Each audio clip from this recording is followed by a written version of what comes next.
नमस्कार। 21 मई 1989 यानी 21 of May 1989, मैं 16-17 साल का था उस समय जब यह खबर आई थी कि तमिलनाडु के श्रीपेरुम्बदूर में इलेक्शन के दौरान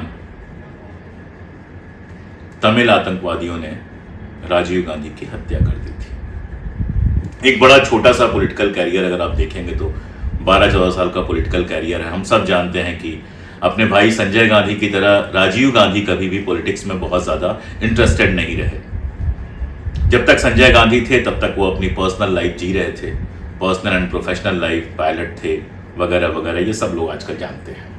संजय गांधी की डेथ के बाद अपनी माँ की मदद के लिए वो कांग्रेस में आए, महासचिव बने और 31 अक्टूबर 1984 को जब इंदिरा गांधी जी की हत्या खालिस्तानी आतंकवादियों ने की, उसके बाद कांग्रेस पार्टी ने राजीव गांधी को प्रधानमंत्री चुना। 84 हम सब लोग जानते हैं, सिख दंगे, वो दाग जो भारतीय लोकतंत्र पर, भारतीय शासन तंत्र पर है, वो उसके लिए भी याद किया जाता है। बहुत सारी बातें होती हैं। एक बयान अक्सर याद दिलाया जाता है कि राजीव गांधी ने कहा था, जब बड़े पेड़ गिरते हैं तो धरती हिलती है। ये बयान कहा जाता है कि इस बयान से हिंसा भड़की, जबकि सच्चाई यह है कि हिंसा के थमने के बाद यह बयान दिया गया था।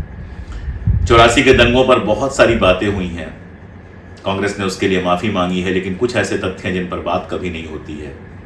जैसे जॉर्ज फर्नांडीज एक अखबार निकालते थे और उस अखबार में नानाजी देशमुख का एक पर्चा उन्होंने छापा था, जो उन्होंने उस जमाने में पर्चा जारी किया था। देशमुख बड़े नेता हैं आरएसएस के।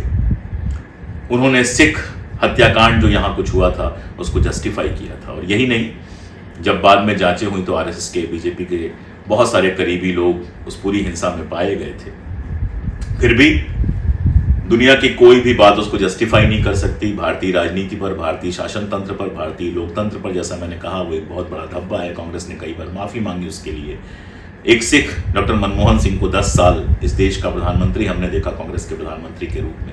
वहां से उनका पॉलिटिकल करियर शुरू हुआ था। इंदिरा गांधी की हत्या के बाद जो वेव थी, उस वेव पर सवार होकर 415 सीटें लेकर वो सत्ता में आए थे।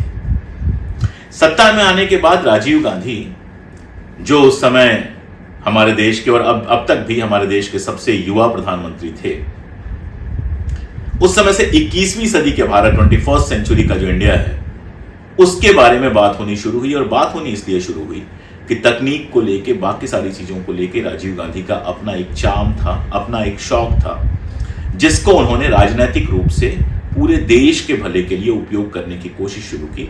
और पहला इसमें जो था वो टेलीकॉम रिवॉल्यूशन था। आप में से शायद ही बहुत कम लोग अब याद रखते होंगे कि एमटीएनएल की स्थापना राजीव गांधी के समय में हुई थी, जिससे मेट्रोज में घर घर टेलीफोन पहुंचे थे।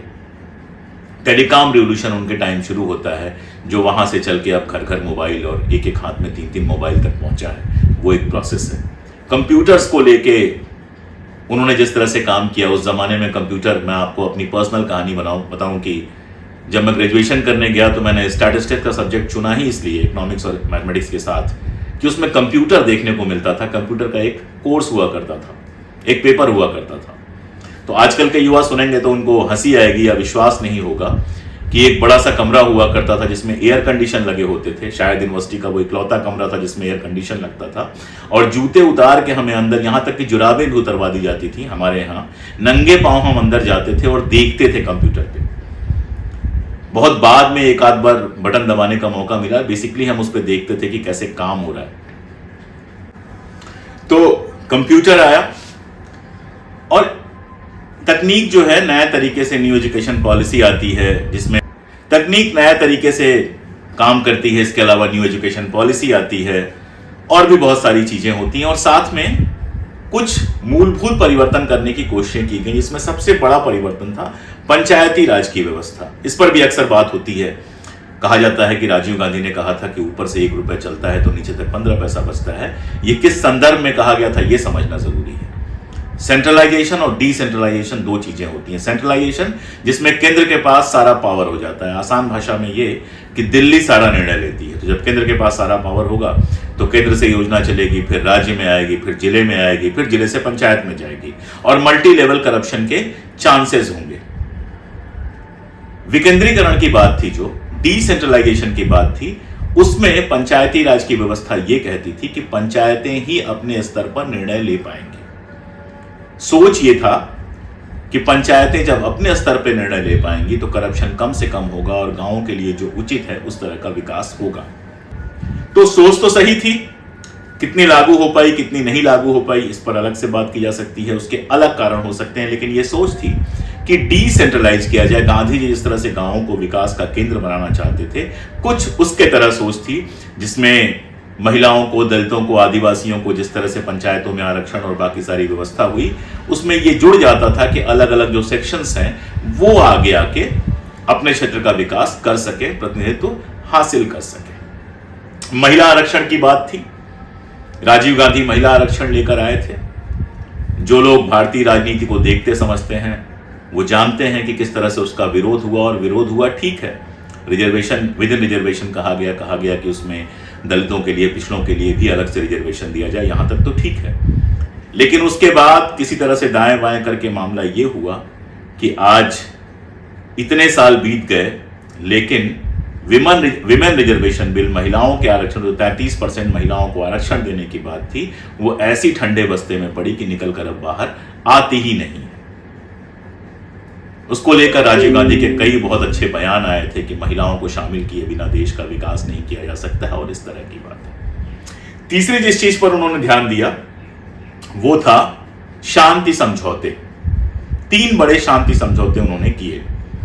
पहला असम अकॉर्ड, जिसको हम कहते हैं असम समझौता कहते हैं। दूसरा मिजोरम में उन्होंने समझौता किया, और तीसरा पंजाब में उन्होंने समझौता किया। असम, मिजोरम और पंजाब दोनों में अलग अलग तरीके के आतंकवादी हालात थे, आतंक चल रहा था वहां पर, और उसको शांत करने के लिए वहां के जो लोकल लीडर्स थे उनके साथ उन्होंने समझौता किया। कितने सफल हुए कितने नहीं सफल हुए ये अलग बात है, लेकिन इसके पीछे दृष्टि यही थी कि जहां जहां आतंकवाद का असर है वहां लोगों से बातचीत करके, समझौता करके स्थितियों को सामान्य किया जाए। इसी संदर्भ में एक और समझौता जिसकी कम बात की जाती है, राजीव फारूक अकॉर्ड हुआ था। फारूक अब्दुल्ला के साथ राजीव गांधी का समझौता हुआ था, लेकिन हुआ यह कि उसके बाद जो चुनाव हुआ, उस चुनाव में जिस तरह की धांधली हुई तो आतंकवाद रुकने की जगह और बढ़ता चला गया।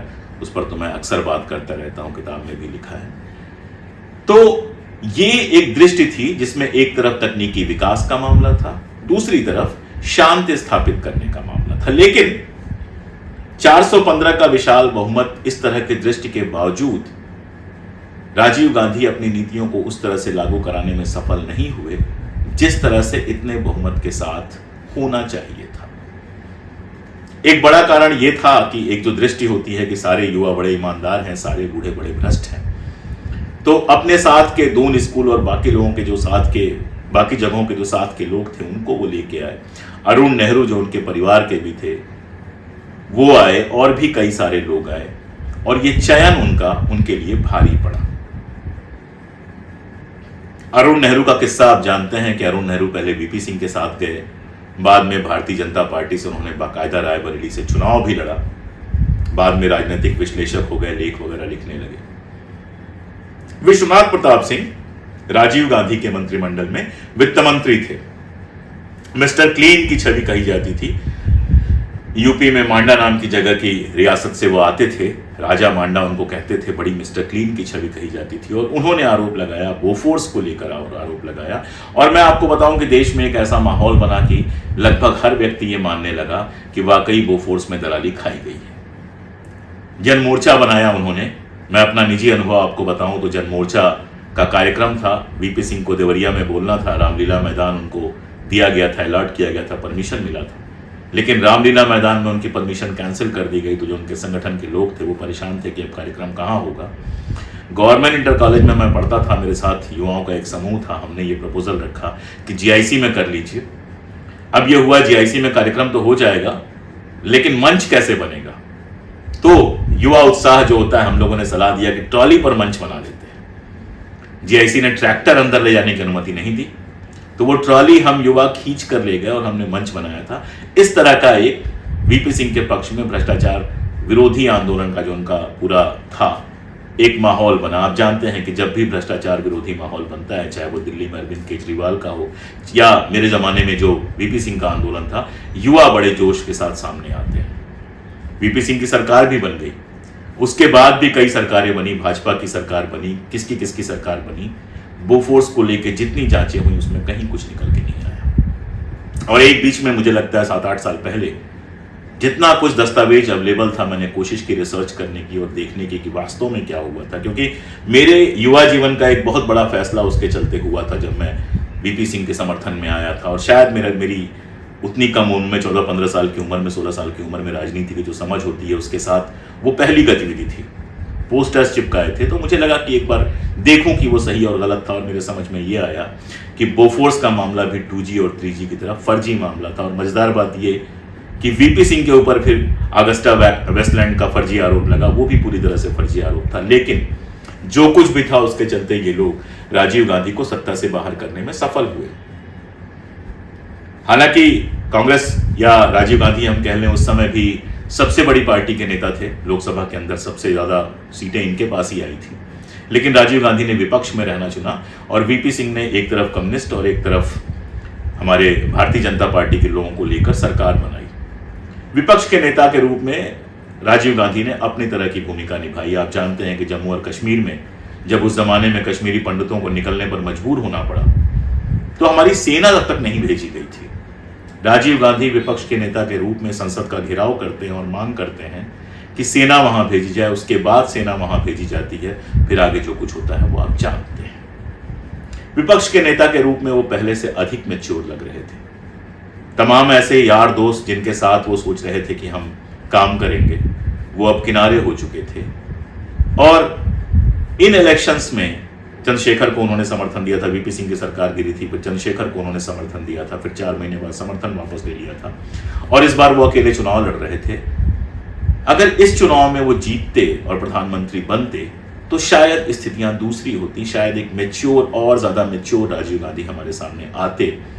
लेकिन एक निर्णय जो उनका था श्रीलंका में शांति सेना भेजने का, जिससे व्यक्तिगत रूप से मैं सहमत नहीं हूं। भले शांति सेना उसका नाम था, लेकिन एक तरह से वो विदेशी टेरिटरी में हस्तक्षेप था और वहां जो गृह युद्ध चल रहा था उसमें एक पक्ष का समर्थन था।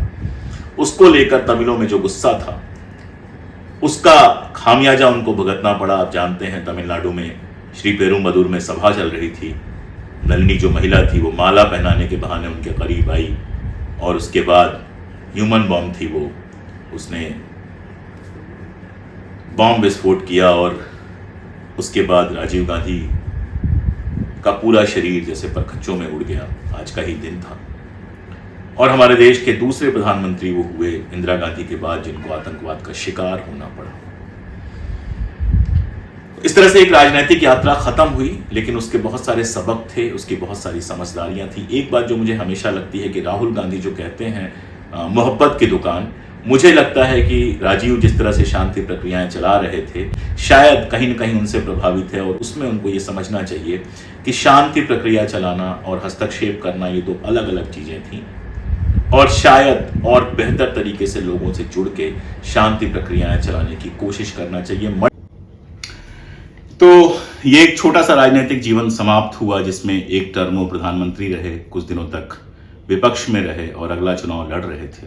इस पूरे पीरियड में बहुत सारी बातों के साथ एक बात की, एक यूथ आइकन बन के भी वो उभरे थे। मैं आपको एक पर्सनल बात बताऊं, राजीव गांधी एक खास तरह से शाल ओढ़ते थे जो पारंपरिक तरीके से दोनों तरफ से कंधों पे शाल होती है, उसकी जगह पे एक तरफ से वो कंधों पे होती थी, दूसरी तरफ से हाथ के नीचे से निकाल ली जाती थी। ये स्टाइल इतनी प्रसिद्ध थी या इतनी पसंद आती थी कि राजीव गांधी का समर्थक न होने के बावजूद माँ की एक शाल थी, हम लोगों को तब शाल मिलती नहीं थी, व्हाइट कलर की शाल थी, मुझे याद है, जिस पे ब्लैक बॉर्डर हुआ करता था। तो उस स्टाइल में मैं शाल पहन के घूमा करता था और मेरे जैसे बहुत सारे युवा ये किया करते थे। तो ये वो दौर था और मैं आपको बताऊं जब उनके मरने की खबर आई तो उनका राजनीतिक विरोधी होते हुए भी हम सारे लोग शॉक्ड थे और हम ही नहीं, जो भी थे आसपास सारे लोग शॉक्ड थे। वो एक अलग दौर था जब पॉलिटिकल विरोधियों को दुश्मन नहीं माना जाता था, जब हम अपने राष्ट्रीय नेताओं के, चाहे वो किसी भी पार्टी की हों, किसी भी पार्टी के हों, सम्मान करते थे। एक बेहद दुखद खबर थी भारतीय राजनीति के लिए भी और हम लोगों के लिए व्यक्तिगत तौर से भी। आज का दिन था वो, इसलिए मुझे लगा कि आज के दिन उस पर बात की जाए। और बात खत्म करने से पहले मैं हर बार जो बातें करता हूँ इतिहास से करता हूँ, तो कुछ किताब, कुछ संदर्भ देता हूँ। ये चूंकि मेरे जीवन के अपने समय की बात थी तो मैं ऐसे ही बातें करता रहा। लेकिन बहुत सारे युवा साथी सुन रहे होंगे जो इस दौर के बाद पैदा हुए हैं, इस दौर के बाद बड़े हुए हैं, उनके लिए तो ये इतिहास ही था। तो एक अच्छी सी किताब मैं आपको बताना चाहता हूँ, आप इसे पढ़ सकते हैं अगर राजीव गांधी को समझना चाहें तो। ये बेनी आगियर की लिखी हुई किताब है राजीव गांधी। ये किताब मैं आपको इसलिए रिकमेंड कर रहा हूँ कि थर्ड पर्सन की तरह लिखी गई है। इसमें राजीव गांधी की जिंदगी और उनकी जो राजनीति थी उसकी एक आलोचनात्मक एनालिसिस की गई है। जहां तारीफ की जरूरत है वहां तारीफ की गई है, जहां आलोचना की जरूरत है वहां आलोचना की गई है। तो मुझे लगता है अगर आप ये किताब पढ़ते हैं तो राजीव गांधी को समझने में आपको बेहतर मदद मिलेगी। आज के लिए इतना ही। जुड़े रहिए, ज्वाइन कीजिए, सब्सक्राइब कीजिए। Thank you.